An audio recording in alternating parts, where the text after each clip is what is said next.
Grand-papa, qu'est-ce que ça prend pour être un bon producteur? C'est une bonne question, Mathias. Viens, je vais te montrer. Des producteurs ont déjà répondu à ta question. Où est-ce que j'ai mis ce reportage-là? Ah, voilà. Pour être un bon producteur, ça prend un certain sens d'observation pour quand tu passes, puis surtout pas faire l'ouvrage à vitesse pour s'en se débarrasser, puis il faut aimer faire ce qu'on fait. Pour être un bon producteur, ça prend la passion, aimer les animaux, pas avoir de la misère à relever les manches, travailler sa ferme.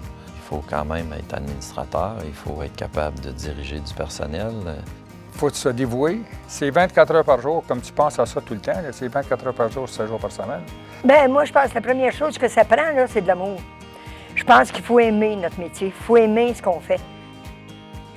Quand tu vas travailler avec ton père, c'est ça que tu apprends à faire, puis c'est ça que tu apprends à aimer aussi. Là. En grandissant, ça devient une passion, puis c'est pour ça que tu peux continuer en agriculture. Moi, j'ai choisi d'être un producteur d'œufs. À base, j'ai grandi là-dedans toute ma vie, depuis que j'ai 3-4 ans que je suis au poulailler. Fin de semaine, l'été, c'est quelque chose que j'aime. J'aime travailler avec les poules. Ça a tout le temps été un domaine que j'ai grandement apprécié. Puis toutes mes recherches au cégep, j'ai fait sur la volaille. C'est une belle production, on ne se le cachera pas, qui est intéressante. Les fumiers sont intéressants pour moi parce que je fais de la grande culture. La production au Québec est bien structurée. Moi, personnellement, ce que je vois, le plus grand avantage de notre production, c'est vraiment la qualité de vie que ça nous permet d'avoir. C'est sûr qu'aujourd'hui, les entreprises, c'est rendu tellement informatisé. Là. Puis je te dirais, c'est ce qui a attiré mon frère dans l'entreprise.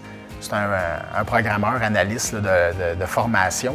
Puis quand il a vu qu'il pouvait intégrer ces deux passions ensemble, il s'est revenu à l'entreprise tout de suite. Je pense que quand on est jeune, on ne voit pas qu'est-ce qu'une ferme peut nous apporter ou c'est où notre place. Mais je pense qu'aujourd'hui, il y a tellement de facettes qu'il y a de la place pour tout le monde. Si tu es bon en informatique, si tu es bon moi, j'étais bonne en marketing, bien, c'est ça que j'ai développé. Il y a de la place pour tout. Tu es ingénieur, il y a de la place pour toi. Tu travailles dans ta propre entreprise, fait que c'est pour toi que tu le fais. Puis, au niveau de la qualité des aliments, bien, on sait d'où ça vient parce qu'on travaille tellement fort que notre qualité soit là. Pour moi, c'est bien, bien important.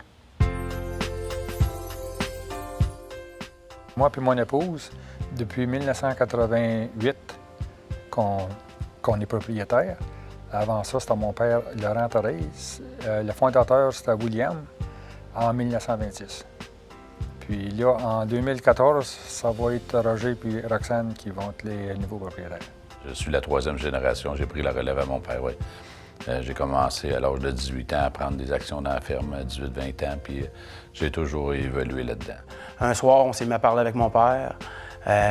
Puis là, je me suis rendu compte qu'il y avait une porte ouverte, que je pouvais peut-être entrer dans la production d'eau de consommation plus vite que je pensais. Donc, j'ai fait mon cours en gestion d'exploitation d'entreprises agricoles. Donc, après mes études, j'ai fini en juin et le 1er juillet, j'entrais avec des parts dans l'entreprise. Je me suis rendu compte que moi et mon frère, on avait repris les rênes de la ferme là, quand notre premier rendez-vous avec un banquier puis que mon père était plus présent. C'est à partir de là que tu fais « OK, là, je pense qu'il nous fait confiance ». Quand on a voulu prendre la relève, on a senti qu'on était le bienvenu sans que ce soit une obligation non plus pour personne. On a été libre de faire notre choix, puis moi, autant que mon frère, on est arrivé sur la ferme librement, puis on est arrivé parce qu'on voulait être là. Être fier là, de ce que tu fais, c'est bien important. Puis ça, mon père, il m'a apporté ça. Une des premières valeurs, le travail, nous dans la famille, ce qui est le fun, bien, moi je suis seul comme enfant, mais mon père, il était 14, eux autres, il était 13, 11 gars, 3 filles. Puis ça a toujours été, même si c'est seulement mon père qui a pris la relève, ça a tout le temps été une entreprise qui est restée familiale. Mes oncles ont tout le temps venu nous aider quand c'était le temps de sortir les poules, rentrer les poules, aussitôt qu'on avait besoin, rénovation. On a un coup de fil à lâcher, puis tout le monde s'en vient. Les valeurs que mon père m'a transmises, c'est l'amour du travail bien fait. C'est ne pas faire quelque chose si tu t'enlignes pour le botcher. C'est la capacité aussi, il m'a amené la capacité d'aller voir les autres de demander de l'aide, d'aller m'informer ailleurs. La droiture en affaires, toujours être honnête et assumer les décisions que tu prends. Les enfants, ce que ça leur a apporté, c'est des responsabilités. Je pense que ça les fait grandir de toucher à tout, de toucher à de l'électricité, à toucher à se dépanner, à s'arranger. Ils comprennent tout à cette heure comment arranger un sauve-œuf, comment le tapis à œufs.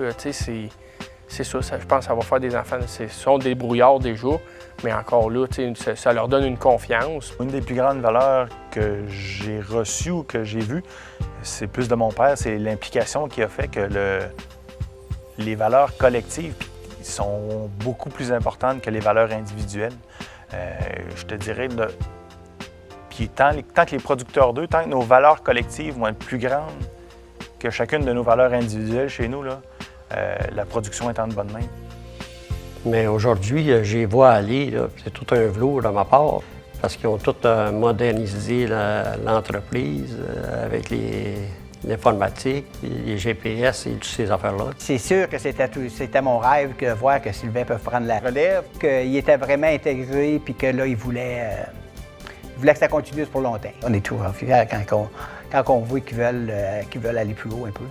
Ça fait toujours plaisir. Ça fait toujours plaisir de voir que ça va continuer. Puis, quand ils ont annoncé ça à mon père, qu'il revenait sur la ferme, mon père, c'était un grand émotif. C'était quelque chose. Là. Je suis content de ma relève. Je suis fier de mon fils et des petits-fils. Je pense que mon grand-père serait fier aujourd'hui de voir aussi que la ferme est rendue, malgré le fait qu'il y a des bâtiments qu'on a dû démolir, qu'il avait travaillé fort pour construire, mais c'est à cause de ça qu'aujourd'hui, on est rendu où ce qu'on est rendu là. Je vais prendre la relève à mon père parce que je trouve ça le fun, son métier. Aujourd'hui, on fête les 50 ans de la Fédération. Pour moi, comme pour tous les producteurs d'œufs, je me sens très reconnaissant envers nos bâtisseurs puis les gens qui ont fondé notre organisation. Reconnaissant pour la discipline qu'ils nous ont léguée. Reconnaissant pour la culture du changement et du renouveau qu'ils nous ont aussi laissée. Puis reconnaissant surtout pour les valeurs qu'ils nous ont inculquées puis qui ont inculquées à tous nos employés et nos partenaires. Quand je pense au présent, dans mes fonctions de président, je suis très près des enjeux et des défis qui nous guettent. Mais quand je pense à l'avenir, moi, je me sens confiant. Pourquoi je me sens confiant? C'est parce que notre relève qui s'installe sur nos fermes présentement va utiliser cet héritage-là du passé, des 50 dernières années, pour faire en sorte, en compagnie de nos employés qui ont les mêmes valeurs que nous, de tous nos partenaires qui nous suivent toujours, pour faire en sorte que notre fédération puisse vivre encore très longtemps. Moi, je vous donne rendez-vous pour notre 60e anniversaire. C'était dit rendez-vous dans 10 ans, même jour, même heure, même pomme. On verra quand on aura 30 ans, si on est devenus des grands hommes. Des grands hommes. Des grands hommes.